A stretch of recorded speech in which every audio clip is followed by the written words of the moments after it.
Paix, amour, sagesse et justice sur vous, mes chers bénis de Yah, mes frères et sœurs bantous, les princes et les princesses.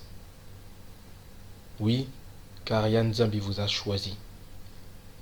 Et c'est ce que vous êtes, les bénis de Yah, des princes et des princesses, des rois et des reines.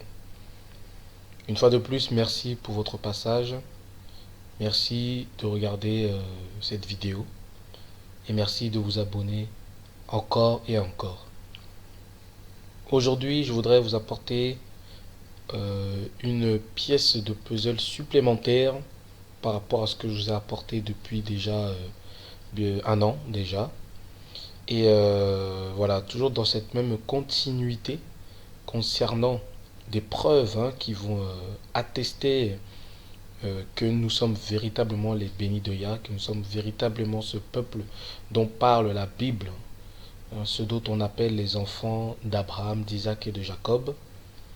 Et ben, ces Israélites-là sont bel et bien nous les Bantous. Pour cela, voilà, je vais encore vous prouver en, en mettant en fait un petit documentaire qui est connu, qui est très connu. Donc voilà, vous allez regarder ce documentaire-là, même si je sais que vous le savez, vous connaissez cette vidéo-là. Mais voilà, je vais intervenir voilà, pendant la vidéo pour ajouter un petit commentaire par rapport à cela. Euh, je voudrais vraiment insister sur le fait que, vous savez, souvent, même quasiment tout le temps, si je ne m'abuse, quand c'est un noir qui parle, quand c'est un noir qui affirme des choses, ses dires, ses affirmations sont remises en doute à chaque fois. Pourquoi? Parce que c'est un homme noir et, et dans la pensée en fait des autres, d'accord? Eh ben, nous ne sommes pas crédibles. Dans la pensée des autres, nous sommes des personnes qui sont incultes, qui sont incapables de réfléchir, de raisonner. Donc, il est vrai que les gens remettent en doute en fait le dire d'un homme noir.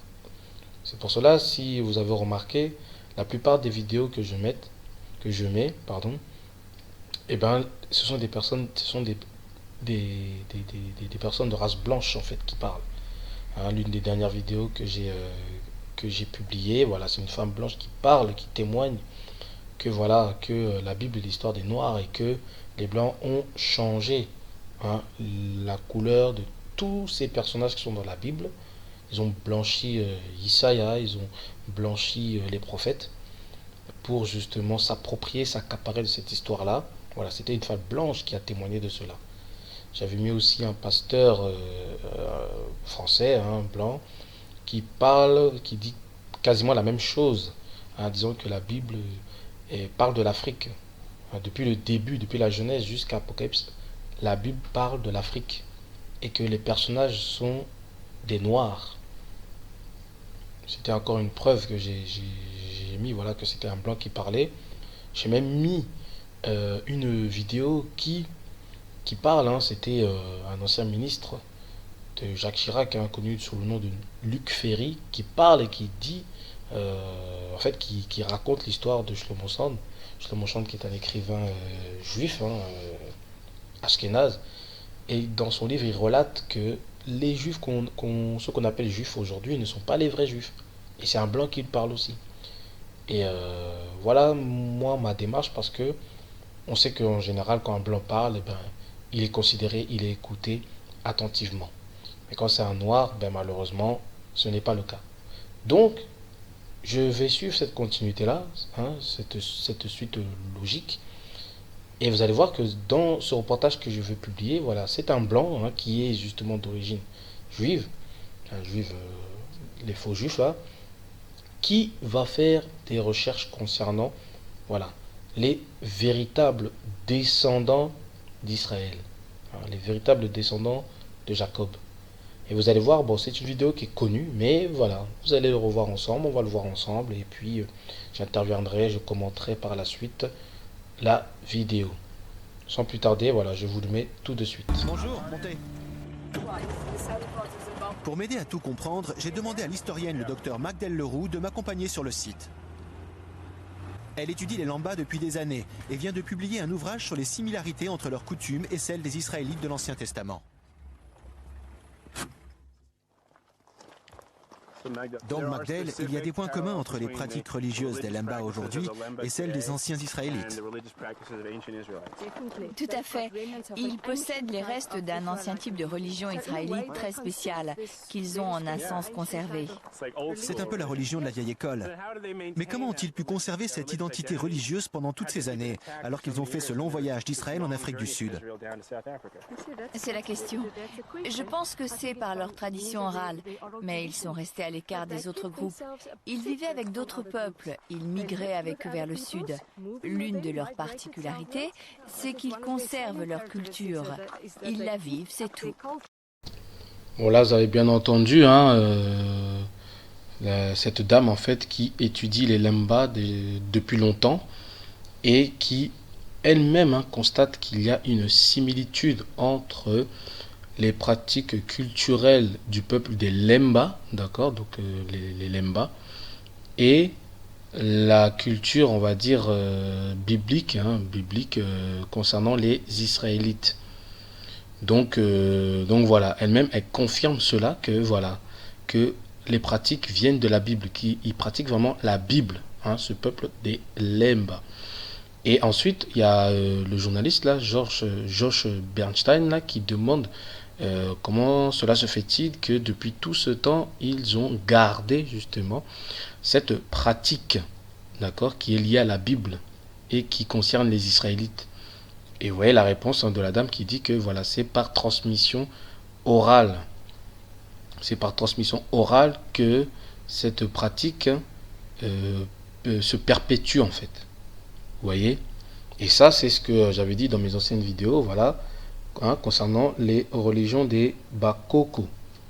Comme j'avais dit, pas la religion, mais la culture en fait des Bakoko, qui est une culture qui est basée sur les contes, voilà, les histoires qu'on raconte, et c'était une culture qui s'enseignait par transmission orale, d'accord, et ça c'est biblique, mes bien-aimés, parce qu'on peut le voir rapidement, trois passages. Alors le premier passage se trouve dans Deutéronome, d'accord, Deutéronome chapitre 6, versets 6 à 7, d'accord. Donc je lis Deutéronome chapitre 6, versets 6 à 7, qui dit ceci: Et ces commandements que je te donne aujourd'hui seront dans ton cœur. Tu les inculqueras à tes enfants, et tu en parleras quand tu seras dans ta maison, quand tu iras en voyage, quand tu te coucheras et quand tu te lèveras. Voilà, ça c'est le premier passage, donc voilà, donc les commandements qu'il a donnés, ça vous pouvez le lire, c'est le verset qui est juste au-dessus, verset 5, d'accord, bon, on peut le lire rapidement, c'est, voilà, tu aimeras l'Éternel, Yan Zambi, de tout ton cœur, de toute ton âme, de toute ta force, voilà. Et c'est ça le premier, le plus grand commandement que Isaïe dit dans Matthieu chapitre 22. Et ça, ce commandement-là, et ainsi que d'autres commandements, comme il a dit, ils sont dans notre cœur. Et que il voulait que nous enseignions à nos enfants. C'est pour ça qu'il dit que tu les inculqueras à tes enfants. Tu en parleras partout. Dans la maison, en voyage, quand tu te coucheras, quand tu te lèveras. 24 heures sur 24, 7 jours sur 7, quand il est possible, quand tu as le temps avec tes enfants, tu dois leur enseigner. Voilà. Tu dois mettre en pratique pour qu'ils puissent te voir à l'œuvre. Parce qu'on sait que les parents sont un exemple pour les enfants.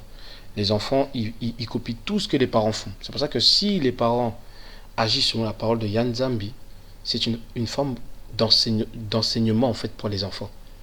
Il y a l'enseignement oral et l'enseignement pratique. Voilà, et c'est exactement ce qu'on lit dans la Bible. On va lire un autre passage qui est un peu similaire au passage de Deutéronome chapitre 6. Ce passage, on le trouve dans les psaumes.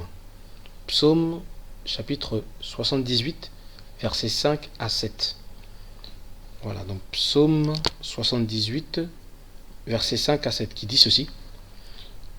Il a établi un témoignage en Jacob, il a mis une loi en Israël, et il a ordonné à nos pères de l'enseigner à leurs enfants, pour qu'elle fût connue de la génération future, des enfants qui naîtraient, et que, devenus grands, ils en parlassent à leurs enfants, afin qu'ils missent en Yanzambi leur confiance, qu'ils n'oubliassent pas les œuvres de Yanzambi, et qu'ils les observassent ses commandements. Voilà, donc ça revient à peu près à la même chose, c'est que voilà, il avait ordonné, et il ordonne encore que les parents qui connaissent la parole de Yanzambi doivent les enseigner, doivent enseigner à leurs enfants. Vous voyez? Et c'est ça la transmission orale. Et après, on a un autre passage, un troisième passage, qui se trouve dans Juge. Donc là, on va voir un cas pratique. Donc Juge, chapitre 6, versets 12 à 13. D'accord? Donc c'est l'histoire de Gédéon, on connaît, où l'ange de l'Éternel lui apparaît. Donc je lis. Donc l'ange de l'Éternel lui apparut et lui dit, l'Éternel est avec toi, vaillant héros. Gédéon lui dit, ah mon Seigneur, si l'Éternel est avec nous, pourquoi toutes ces choses nous sont-elles arrivées? Et où sont tous ces prodiges que nos pères nous racontent? Vous voyez, que nos pères nous racontent. Quand ils disent, l'Éternel ne nous a-t-il pas fait monter hors d'Égypte? Donc là, on voit dans les trois passages que il est important aux yeux de Yanzambi que les parents enseignent à leurs enfants les lois et les commandements de Yanzambi. Voilà pourquoi la transmission orale est quelque chose d'important. Vous voyez? Bon, cela n'exclut pas que Yanzambi avait justement établi des scribes pour écrire, consigner les histoires, que Yanzambi faisait envers son peuple. Mais c'était réservé à un groupe de scribes, c'était pas tout le monde qui écrivait. Mais la plupart des gens, toute la population, eux, ils avaient le devoir d'enseigner à leurs enfants. Et les enfants devenus grands, comme dit dans le psaume, à enseigner à leurs enfants à leur tour, ainsi de suite, afin que les lois de Yanzambi puissent perpétuer dans le temps. Voilà, et c'est ce que la dame dit dans le reportage. Voilà pourquoi, depuis des milliers d'années, le peuple des Lemba aujourd'hui, il garde encore cette même culture qu'on retrouve dans la Bible. Voilà une preuve, ça c'est sur le côté historique, une preuve que voilà, les Lemba, et je tiens aussi à préciser, les Lemba sont des Bantous, d'accord? Donc les Lemba, vraiment, ça prouve qu'ils sont des Israélites, parce qu'ils ont gardé justement les préceptes, les commandements, la culture et les coutumes bibliques. Voilà. Donc je continue la vidéo et puis j'interviendrai au moment venu. Je connaissais l'existence des Lemba depuis longtemps. Le docteur Trevor Jenkins dirige depuis 20 ans l'étude génétique sur les Lemba. Je ne m'étais pas vraiment attaché à retracer leur identité jusqu'à ce qu'un ami qui les étudiait décèle des influences juives dans la musique des Lemba. Donc leur musique diffère de celle de leurs voisins, et cela vous a amené à étudier la génétique. Oui. Les données génétiques ne peuvent pas nous dire que les Lemba sont juifs, mais elles peuvent dévoiler des origines sémites. Exactement. Ce que nous disons, c'est qu'il y a un élément non africain dans le patrimoine génétique des Lemba. Ce qui n'est pas évident pour une peuplade qui vit. Si l'on ne dispose pas de données ou de tests génétiques, comment établir si un groupe est juif ou non? Je me méfie des critères morphologiques pour catégoriser les populations. Donc on ne peut pas dire « Oh, il ou elle a l'air juif, il ou elle n'a pas l'air juif ». Ça n'a aucun rapport avec les origines sémites. Je ne pense pas. Le docteur Jenkins pense que l'ADN se moque des apparences et que la revendication d'une ascendance juive chez les Lemba pourrait en effet être étayée par la génétique. Non seulement leur ADN est très différent de ceux des peuplades voisines, mais selon sa collègue, le docteur Imla Soudial, il contiendrait un élément non africain et même juif.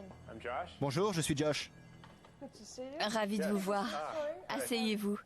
Désolée, j'ai des gants, je préfère ne pas vous serrer la main. Pas de problème, merci.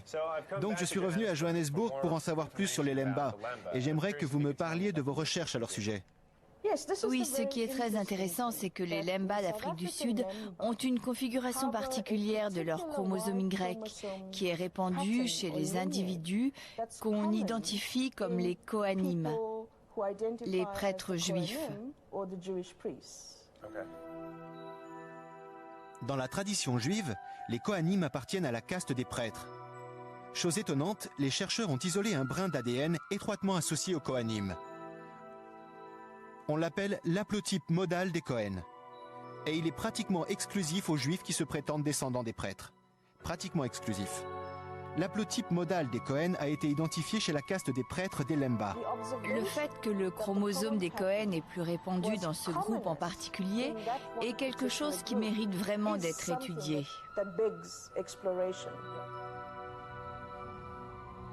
Ce lien corrobore l'histoire orale des Lemba et les indices archéologiques que nous avons vus dans les endroits où ils prétendent avoir vécu. Mais Imla s'empresse d'insister sur les limites de la génétique. Maintenant, est-ce que les Lemba sont juifs parce qu'ils possèdent l'haplotype modal des Cohen? C'est quelque chose que la science ne peut dire, parce que l'identité culturelle est une construction sociale. Aucune donnée génétique ne vous dira si vous êtes juif, ou hindou, ou chrétien, ou quoi que ce soit. Imla m'explique que la présence de l'haplotype modal des Cohen ne peut rien nous dire sur la religion des Lemba. Toutefois, et c'est tout aussi remarquable, elle peut nous dire de quelle région venaient leurs ancêtres, et ce n'est pas d'Afrique. Cette information génétique nous montre que les fondateurs venaient d'une région du monde autre que l'Afrique. D'après nos données, je serais prête à parier que c'est le Moyen-Orient. Bon, vous avez bien entendu ces deux docteurs qui sont spécialisés justement sur l'étude génétique des Lemba et que ils ont la même avis qui est irrévocable, qui est incontestable pour eux, d'après eux. Donc deux points ont été relevés. C'est que les Lemba, d'accord, qui sont des Bantous, n'ont pas les mêmes chromosomes que les Africains, que les autres Noirs si vous voulez. Ça c'est le premier point.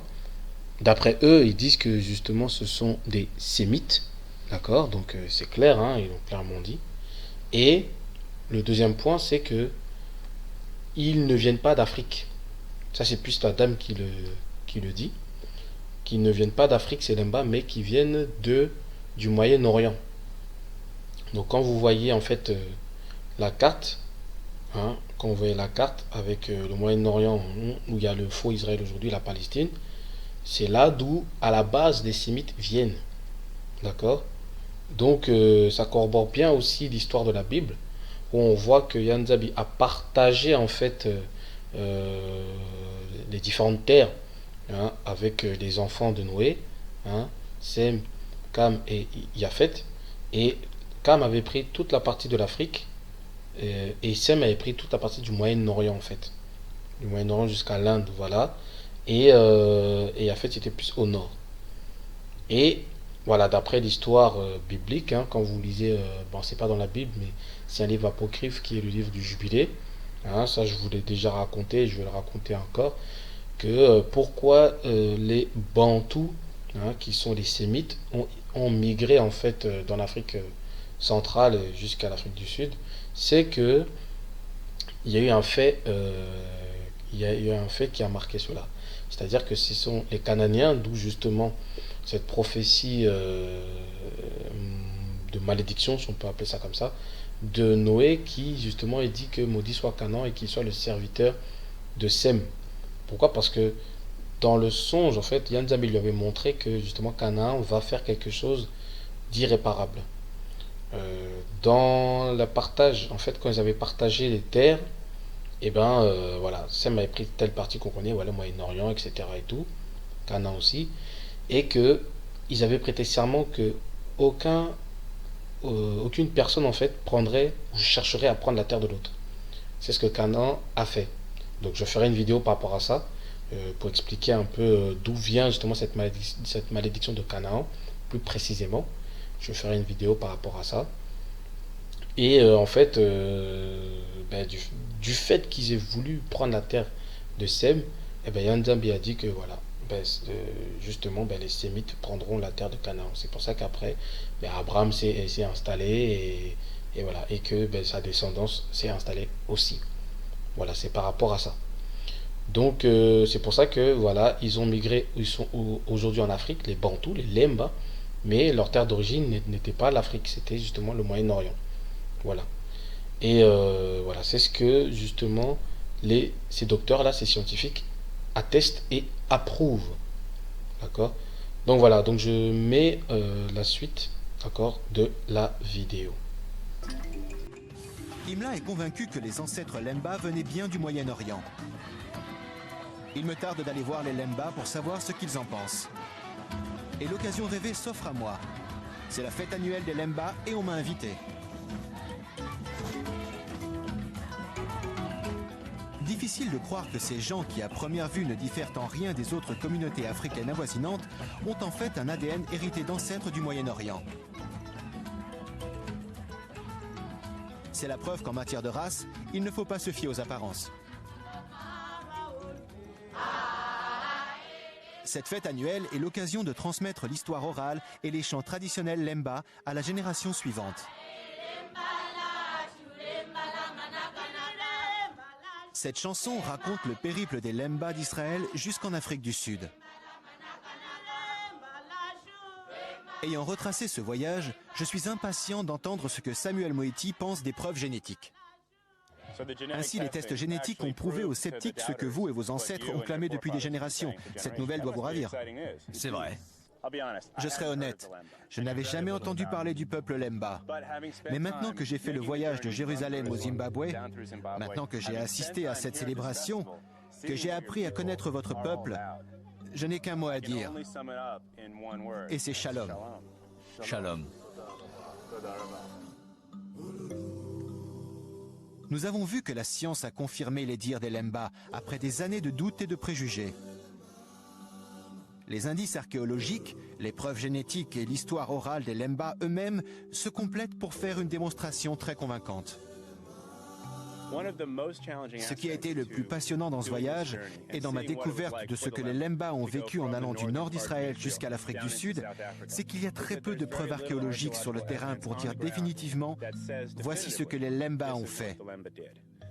C'est pour cela que je trouve l'élément génétique si convaincant, car on ne peut pas tricher avec l'ADN, il est dans notre sang. C'est une nouvelle preuve que les premières impressions sont parfois trompeuses. Il était difficile de croire qu'une tribu de Noirs africains pouvait être les descendants des anciens Israélites.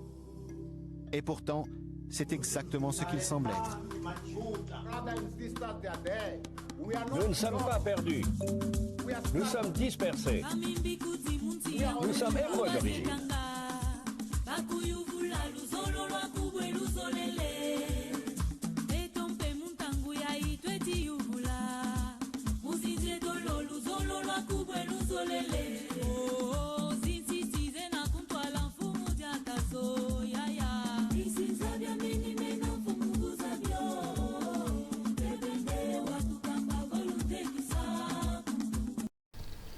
Donc voilà le documentaire que je voulais vous montrer.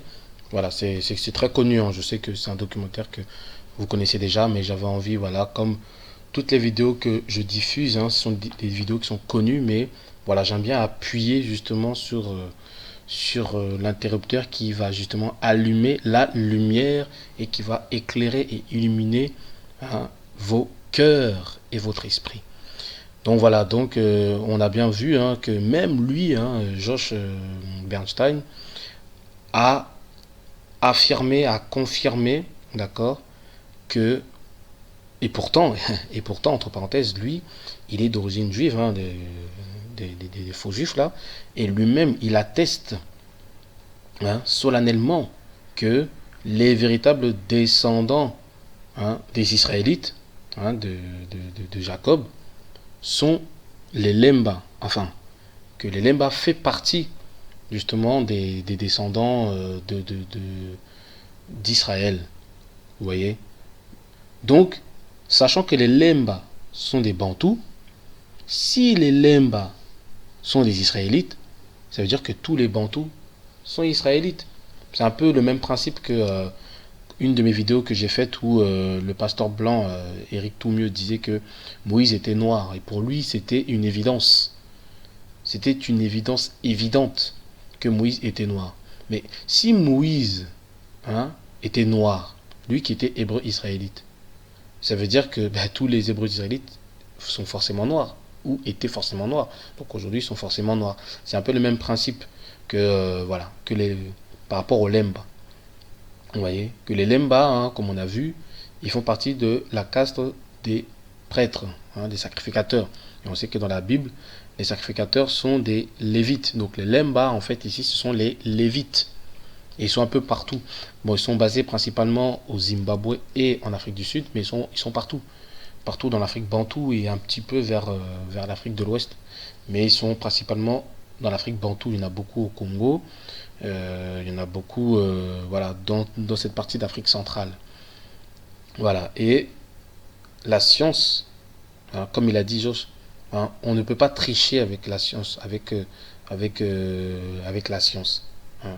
Avec tout ce qui est génétique, les gènes et tout, on ne peut pas tricher. On ne peut pas mentir sur ça. Vous voyez? Et je sais que les faux juifs, eux, ils essaient justement de trouver justement cet ADN commun, mais qu'ils ne pourront pas trouver parce qu'ils ne sont pas les vrais juifs. Et ça, c'est encore une preuve supplémentaire qu'ils ne sont pas les vrais hébreux, les vrais israélites.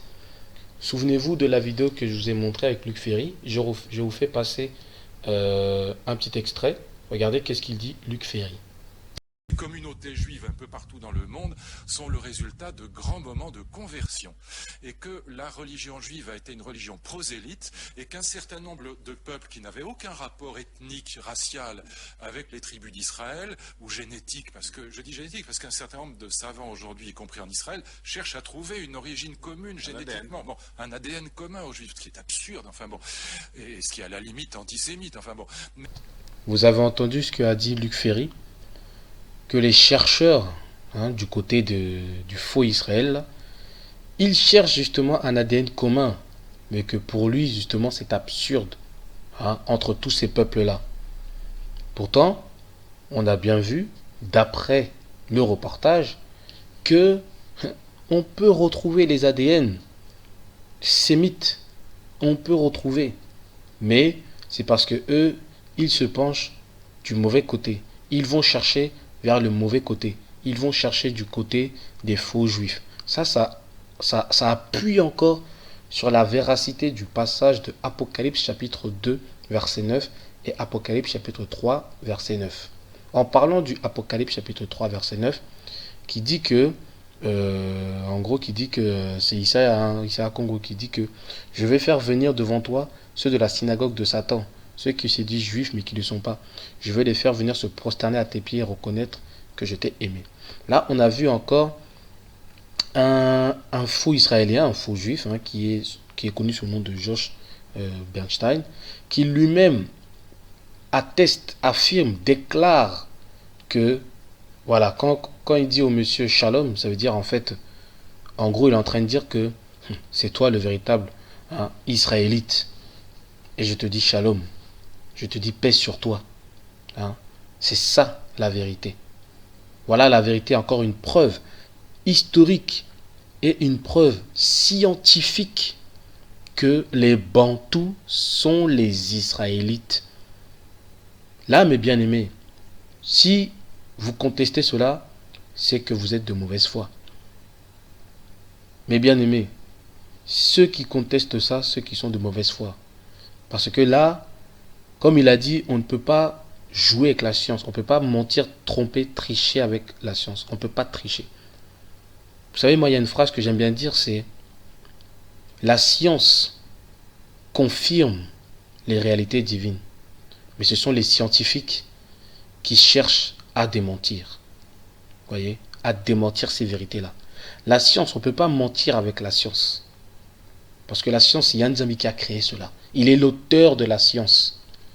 Donc vouloir démentir, vouloir par la science démentir sur les faits divins ou sur les réalités de Yann Nzambi, c'est vouloir faire de Yann Nzambi un menteur et justement faire croire qu'il n'existe pas. D'ailleurs, c'est pour ça que les scientifiques font tout et cherchent par tous les moyens à prouver que il n'y a pas de créateur, que il n'y a pas de, ce n'est pas une entité qui a créé toutes ces choses-là, mais ils parlent après de Big Bang, je sais pas quoi, la théorie de l'évolution, voilà, du n'importe quoi. Ça, ce sont les scientifiques qui cherchent à démentir les réalités divines. Mais la science, pas les scientifiques, mais la science, elle prouve, elle atteste, elle affirme les réalités divines. Et là, on voit encore, par rapport à la parole de Yann Nzambi, on voit encore une preuve scientifique. Et là, c'est une preuve irréfutable. C'est une preuve incontestable. Vous voyez? Là, on a pris juste une partie d'un peuple. Hein, parce que les Israélites, n'oublions pas, il y a 12 tribus. Et si on rajoute encore Ephraim et Manassé, qui sont les enfants de Joseph, ça fait 14. Mais on va s'arrêter à 12 parce que voilà, c'est les 12 tribus. Là, on a juste pris les Lemba. Et les Lemba, si vous avez bien suivi la vidéo, hein, c'est parce qu'on dit que voilà, les Lemba, justement, ils font partie de la caste des prêtres. Et on sait que dans la Bible, seuls les Lévites pouvaient être sacrificateurs. Mais tous les sacrificateurs n'étaient pas lévites. Non, tous les lévites n'étaient pas sacrificateurs, mais un sacrificateur devait forcément être un lévite. Donc là, si on voit qu'ils font partie de la caste des sacrificateurs, donc on comprend que les Lemba, en fait, dans la Bible, correspondent aux Lévites. Vous voyez? Ce sont les Lévites. Mais voilà, ça c'est qu'une seule tribu. N'oublions pas qu'il y a 12. Donc si, sachant que les Lemba, hein, les Lévites, sont des Bantous, si les Lemba sont des Israélites, et qui sont Bantous, c'est-à-dire que les autres Bantous qui sont les frères des Lemba sont des Israélites aussi. Voilà, mes bien-aimés, encore une preuve. Donc, voilà, c'est tout ce que je voulais vous montrer. Donc, je vous apporte une fois de plus une pièce du puzzle que vous pouvez placer maintenant dans votre collection, d'accord, de preuves. Hein, bon, je sais que la plupart d'entre vous qui me suivez connaissent cela et croient déjà à cette vérité-là. Mais c'est bien de partager encore plein d'éléments et comme ça vous permet, vous, d'avoir une grande connaissance et que vous pourrez parler avec n'importe quelle personne sur tous les aspects, sur tous les plans. Sur le plan historique, sur le plan scientifique, sur le plan biblique, sur tous les plans. Et là, vous serez calé et une personne qui sera devant vous, elle ne pourra pas se tenir debout face à vous pendant longtemps. Parce que la vérité va les briser. Vous voyez? Et cette personne-là, soit elle va accepter ce que vous allez dire, soit elle va fuir. Vous voyez? Donc c'est important d'avoir de la connaissance, mes bien-aimés, parce que c'est la connaissance de la vérité, bien sûr, qui va nous affranchir justement de l'ignorance. Et c'est l'ignorance qui nous tue, c'est l'ignorance qui nous a détruits. Hein. N'oubliez pas, Osée chapitre 4, verset 6, hein, c'est un passage très connu, qui dit que mon peuple est détruit parce qu'il lui manque la connaissance. C'est ce manque de connaissance qui nous a détruits en fait. Donc c'est pour ça que soyons remplis de la connaissance, aimons les recherches, aimons à chercher la vérité, faisons des recherches personnelles, voilà, fouillons, allons sur YouTube, allons sur Google, allons dans les bibliothèques, allons partout, interrogeons les gens, interrogeons les familles, interrogeons, voilà. Il faut qu'on commence maintenant à se cultiver nous-mêmes, à aller faire des recherches nous-mêmes. Et vous allez voir que la vérité va venir, va se déposer dans notre cœur et vous allez voir, il va y avoir un grand changement, un grand réveil. Le réveil, il est déjà, mais il sera encore de plus en plus grand. Voilà. Ainsi s'achève ma vidéo. Je vous dis une fois de plus merci de me suivre. Je ne suis qu'un petit homme qui parle, voilà, un petit homme qui révèle des choses, qui veut éclairer et réveiller ses frères. C'est tout, je ne suis rien d'autre. Et franchement, j'ai de plus en plus d'abonnés, vraiment, que Yann Nzambi soit glorifié, que toute la gloire lui revient à lui seul. Quant à vous, mes chers princes et princesses, mes chers rois et reines, je vous salue en vous disant paix, amour, sagesse et justice de Yann Zambi sur vous. Soyez infiniment bénis.